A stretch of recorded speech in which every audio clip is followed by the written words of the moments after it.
Dan saudara, selain memberikan distribusi atau mendistribusikan bantuan kepada warga terdampak banjir bandang, baik itu di Aceh, Sumatera Utara dan juga Sumatera Barat, pemerintah juga terus mengusut terkait dari mana asal muasal kayu gelondongan saat banjir besar melanda Sumatera.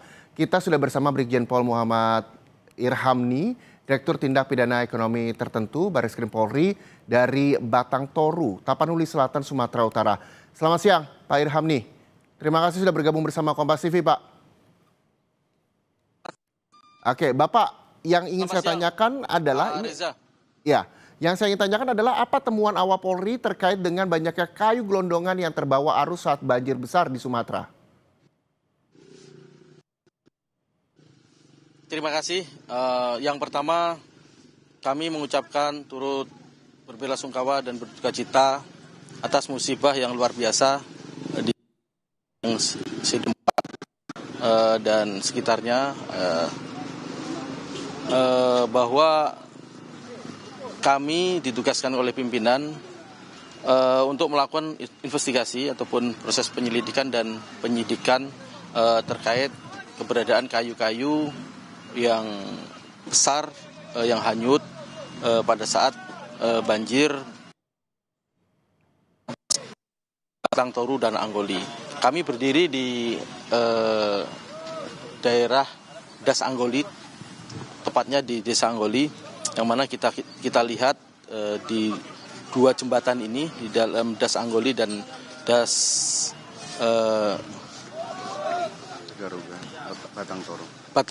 Das Anggoli dan Garuga, itu ada dua jembatan, yang mana jembatan itu tertutup oleh kayu sehingga air melimpah menghantam pemukiman warga, sehingga kurang lebih ada 1.000 pemukiman yang hanyut. Tinggal ada kurang lebih 44 dan yang belum ditemukan saat ini 22 orang. Untuk tugas yang kami laksanakan, kami melaksanakan kegiatan olah TKP di dua jembatan ini, yang mana di Das Anggoli dan Garuga. Kami temukan ada 10 jenis pohon, yang mana kami akan cocokkan kami bawa lab dahulu, kemudian jenis-jenis apa saja, dan kami cocokkan ke daerah hulu. Di wilayah hulu mana ataupun bukaan-bukaan yang ada di daerah hulu ini, kami cocokkan kayu-kayu yang hanyut di dua jembatan ini, yang tersangkut di dua jembatan ini tentunya. Menurut data yang ada, citra satelit dari Kementerian Kehutanan, bahwa di atas hulu Das Anggoli dan Garuga ini ada 110 bukaan. Tugas berat kami tentunya memastikan kayu-kayu yang kami temukan di TKP ini identik dengan bukaan-bukaan yang ada di 110 tadi. Oke, ada 10 jenis kayu yang ditemukan oleh Bareskrim dan juga nantinya akan dibawa ke lab. Lalu Pak Irham nih, yang juga ingin saya tanyakan adalah apakah Polri ini melihat indikasi kuat bahwa kayu-kayu tersebut berasal dari aktivitas pembalakan liar? Anda juga mengatakan tadi ada 110 bukaan juga yang nantinya 10 jenis pohon ini yang ditemukan akan dibawa ke lab untuk dipastikan kayu-kayu itu apakah berasal dari 110 bukaan tersebut atau bukan. Apakah memang ada indikasinya, Pak, terkait dengan kayu-kayu atau pohon ini berasal dari aktivitas pembalakan liar? Kami sedang memastikan bahwa bukaan itu apakah berizin atau tidak. Tentunya kami mohon waktu untuk memastikan itu, karena situasi kami baru selesaikan 6 kilo ke atas, sampai 8 kilo ke atas kita temukan 4 bukaan. Masih 100 yang di atas. Itu Mas, izin. Oke, ya, masih menunggu nantinya dari 10 jenis pohon ini akan dibawa ke lab begitu. Lalu bagaimana dengan dugaan korporasi yang terlibat di sini, Pak Irhamni? Apakah sudah diketahui, Pak? Tentunya praduga tidak bersalah, Pak. Kita cari 2 alat bukti adanya peristiwa pidana di dalam ini. Kemudian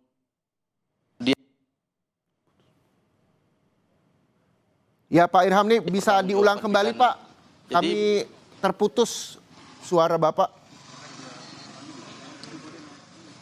Baik.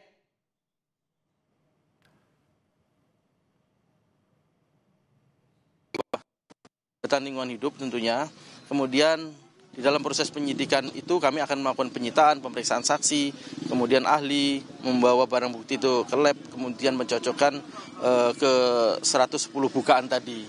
Jadi kami mohon waktu untuk mengaitkan 110 bukaan itu ada perorangan, kemudian ada korporasi. Yang terkait dengan korporasi berarti pertanggungjawabannya nanti korporasi, kalau memang perorangan juga tentunya pertanggungjawabannya perorangan. Oke, baik itu korporasi maupun perorangan juga terus didalami. Sampai kapan targetnya, Pak? Pimpinan perintahnya adalah tentunya kami harus bekerja. Di sini diturunkan kurang lebih 30 personel untuk mengejar. Kami kolaborasi dengan rekan-rekan kementerian lembaga yang ada dari Kementerian Kehutanan, Kementerian Lingkungan Hidup, kemudian Dinas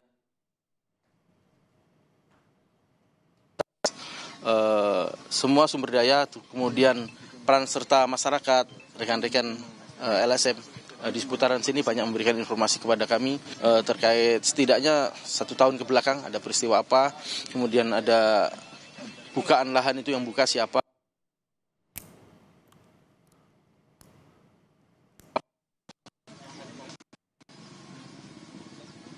Pak Irhamni, boleh kembali diulang, Pak? Kami kembali terputus audio Bapak. Baik. Setelah penyitaan dan prosesnya sudah proses penyidikan, sehingga dengan proses penyidikan ini kami bisa melakukan pemeriksaan saksi, penyitaan terkait alat bukti yang ada, yaitu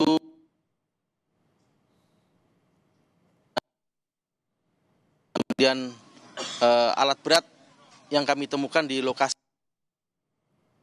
Oke, ada alat berat yang ditemukan di lokasi. Ini kami lebih untuk melakukan upaya paksa. Oke, kita juga berharap bahwa proses penyidikan ini bisa terang benderang begitu ya Pak, dan publik juga bisa mengetahui terkait dengan apakah itu korporasi atau perorangan yang tadi Pak Irham ini sampaikan. Lalu bagaimana Pak nantinya pemeriksaan saksi ini dilakukan? Siapa-siapa saja yang memang sudah dikantongi oleh polisi? Sudah diketahuikah soal itu?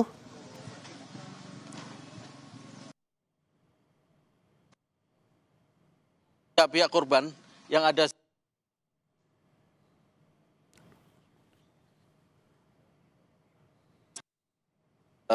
disapu banjir, ini kita tentunya periksa sebagai saksi yang menjelaskan terkait kondisi kayu-kayu itu datangnya jam berapa, kemudian seperti apa sampai menghancurkan rumah-rumah mereka. Oke, jadi artinya korban-korban yang terdampak ini akan diperiksa sebagai saksi terkait dengan banyaknya kayu gelondongan yang mereka temukan, begitu ya Pak ya. Lalu bagaimana dengan komunikasi yang dilakukan oleh Kementerian Lingkungan Hidup dan juga Kementerian Kehutanan soal siapa-siapa saja yang memang terlibat seperti korporasi ataupun perorangan yang juga masih diselidiki hingga kini Pak? Kalau berbicara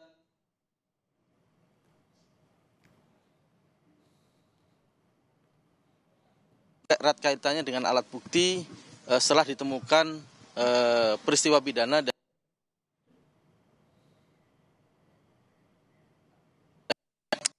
korporasi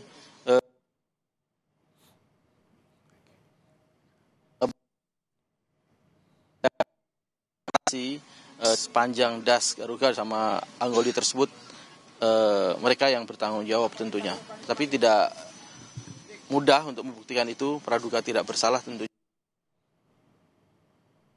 Tadi kami sampaikan Kementerian Lembaga. Tadi kami sampaikan Kementerian Lembaga, Kementerian Kehutanan, Lingkungan Hidup, kemudian rekan-rekan dari Polda, masyarakat, kemudian rekan-rekan NGO juga sini banyak membantu memberikan informasi kepada kami. Demikian, Mas Reza. Oke, artinya bantuan dari rekan-rekan NGO terus juga warga di sana yang juga membantu aktivitas tahun kebelakang seperti apa di sana hingga akhirnya banyak sekali kayu gelondongan yang ditemukan begitu. Terkait dengan perjeratan saksi sendiri, sanksinya sendiri Pak Irhamni seperti apa yang nantinya akan uh, didapatkan? Tentunya kalau berbicara proses penyidikan, tentunya sanksi pidana. Akan tetapi bagaimana kami harus membuktikan pertanggungjawaban mereka, bahwa mereka yang berbuat tentunya, Mas Reza. Berikan waktu kepada kami untuk membuktikan itu. Kami mohon dukungan dari rekan-rekan semuanya, rekan-rekan media selaku social control tentunya. Banyak sekali di sini media. Ya. Media lokal, kemudian nasional juga banyak di sini, dan mungkin yang Oke, Pak Irham nih, ini kita tahu bahwa Bareskrim ini menyebar tim, Pak. Kami berikan. Ya, Pak Irham nih, kita tahu Bareskrim menyebar tim untuk mengusut asal muasal dari kayu gelondongan ini yang banyak ditemukan oleh warga terdampak banjir bandang, baik itu di Aceh, Sumatera Utara dan juga Sumatera Barat. Sampai saat ini sudah berapa banyak titik yang memang disebar oleh Bareskrim dan ditemukan hingga akhirnya tadi mendapatkan 10 jenis pohon yang nantinya akan dibawa ke lab? Untuk konsentrasi kami, yang pertama tentunya di Das Garuga sini sama Anggoli, kemudian di Pantai Parkit, Sumatera Barat, kemudian di Aceh, di Tamiang yang viral, itu sudah kami turunkan tim di bawah koordinasi kami, Direktorat Tipiter Bareskrim. Kami mengemban amanah dari Bapak Kapolri dan Menteri Kehutanan setelah beliau berdua bertemu kurang lebih seminggu yang lalu. Kami langsung diberikan untuk segera mengungkap aktor-aktor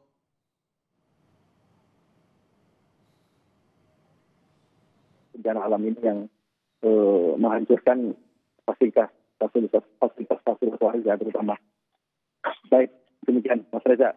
Oke, di Sumatera Barat, di Sumatera Utara, di Aceh Tamiang yang sempat viral video kayu-kayu gelondongan yang ditemukan begitu Pak, terus diselidiki dan didalami, proses penyidikan juga saat ini tengah berlangsung, ada 10 jenis pohon yang dibawa ke lab oleh Bareskrim Polri. Yang saya ingin juga pastikan kembali Pak, terkait dengan korporasi, karena kemarin sempat ramai juga diperbincangkan bahwa ada 11 nama bos penebang pohon yang juga nanti akan dibongkar oleh Bupati Tapanuli Selatan begitu. Bagaimana Bareskrim mendalami hal itu? Dasarnya adalah alat bukti, Mas Reza.